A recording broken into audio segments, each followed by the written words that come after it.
في صورة وشم شاب وصبية واسم وفي اسم عدنان. هو لما يطلع بعيوني انا بعرفه اذا عامل شي ولا لا من لمعة عيونه. حسيته غريب كتير، لمعته ضمني، يعني ضمني صار يبكي، اللي انا بحياتي ما حدا بكاني غيرك. مرحبا، اليوم ضيفتنا صبية حلوة ومميزة.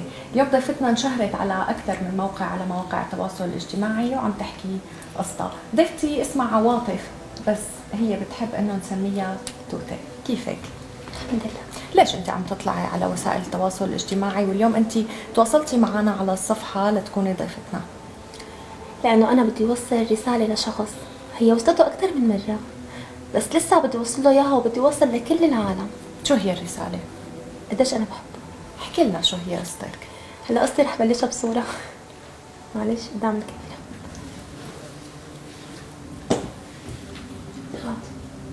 في صورة وشم شاب وصبية واسم وفي اسم عدنان، باينين هن واضحين يعني على الكاميرا.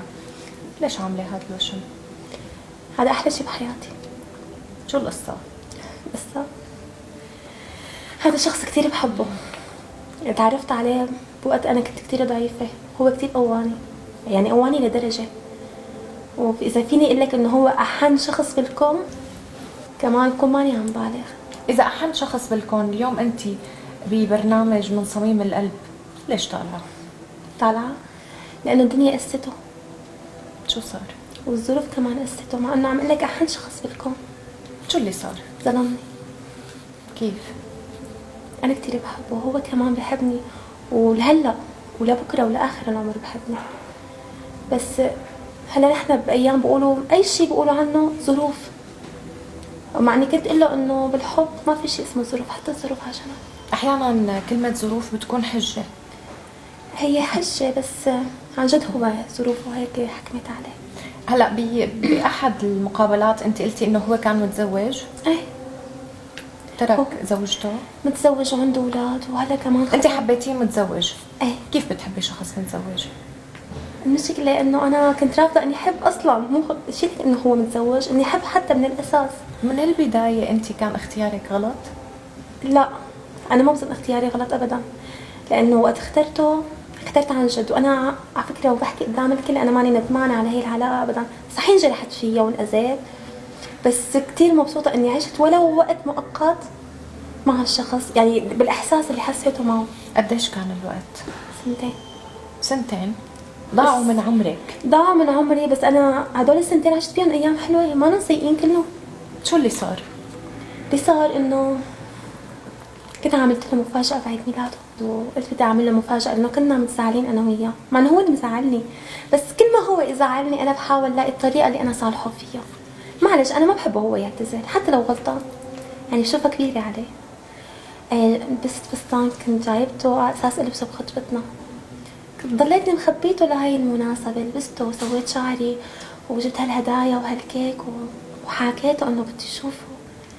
اجا فهو لما يطلع بعيوني انا بعرفه اذا عامل شي ولا لا من لمعة عيونه. حسيته غريب كتير، يعني قال له عدنان طلع فيني، شو هيك؟ يلي ما بحسن طلع فيكي، يدور وجهه هيك وهيك، انه طلع فيني. قلت له اليوم بدي احتفل فيك، اليوم عيد ميلادك. كان يقول لي انا ما حدا بتذكر عيد ميلادي غيرك. لما طلع فيني عيونه دمعت وضمني، يعني ضمني صار يبكي، اللي انا بحياته ما حدا بكاني غيرك. قلت له شو في؟ قال اليوم خطبتي. كيف تركك وراح خطب؟ ظروفه ومجتمعه وعاداته وتقاليده اللي نحن هلا عم تتدمر، يعني 3/4 البشر بالعادات والتقاليد. هلا بغض النظر عن العادات والتقاليد، انت ما بتحسي اليوم بعد سنتين انت الطرف الاضعف بهي العلاقه، انه انت كنتي ضحيه؟ هلا يمكن، بس انا ما بنكر، برجع بقول لك انه انا عشت لحظات حلوه. قلتي انه تركك وراح خطب بالوقت اللي انت كنتي عامله فيه مفاجاه له وهو متزوج وانت في علاقه بحياته، يعني هذا شخص هو ماله حاطك بحساباته. هلا الرجل وبطبعه اناني، يعني يعني بضل بحس انه لسه في شيء ناقص، يعني هلا اذا بتزوج 10 بقول لسه ناقصني، اذا فيني اتزوج بتزوج كمان. كيف تركك وراح خطب؟ هو يعني لحد هاي الوقت هو معي، ما تركني. كيف ما معك؟ تركني، وانا قبلانه اني كمان ضلني معه. في كتير ناس عم تجيني كتير تعليقات سلبيه انه انت شلون بتضلي وبلا كرامه ومن هال. انتم ما عشتوا معي وما عشتوا، انا عشت لحظات حلوه ولحظات بشعه، وكل اللي عم بيعلقوا بكل المنصات اللي طلعت فيها كمان مجروحين، بس ما بيحسنوا بيحكوا، ما عندهم الجرأة. بس انا عندي الجرأة. انت ليش عم تحكي؟ انا عم بحكي، ولسه اذا بصح لي احكي رح احكي، عم بحكي اليوم وبكره وليصير عمري 100 سنه رح ضلني عم بحكي عن هذا الشخص. انت مفكره انه انت بهذا الاسلوب او بهي الطريقه رح ترجعي؟ هو ما راح لحتى يرجع، ما راح لحتى، اول هلا معي ما راح لحتى يرجع. ليش عم تحكي وانا عنه؟ انا هلا بطلع اذا بدك، انا برقص بعرسه اذا بدك، وبزوجه على ايدي 10 كمان. المهم هذا ضعف. هو مو ضعف، انا اللي يعني انا ملخص هاي الحكايه معه ساعدته. وين ساعدته؟ انا بركض عليه. بس حتى انت إنه ما معي. بيصير تبني سعاده الاشخاص اللي حواليك على حساب سعادتك اذا ساعدت وحياتك. عدنان حساب تعاستي قبلانه. ايه بس هذا قبلاني. يعني هذا شيء كتير غلط انت عم تعمليه وانت عم تحرقي حالك بهي الطريقه. هلا الناس بتقلي انه ما بيستاهل هذا الحب الزايد، عرفتي شلون؟ بس انا بشوف انه للايام اللي عيشتني اياها بيستاهل بزياده. انت ضحيه ورح يجي يوم تندمي على هذا العمر اللي عم يروح من عمرك، هي السنين اللي عم تروح من عمرك. اليوم في كتير صبايا عم يشوفوكي، شو بدك تقولي لهم؟ المشكله انا ماني عارفاني انصح حالي لا انصح غيري، لانه انا ما عندي عقل عم يشتغل، انا ما بشغل غير قلبي بصراحه.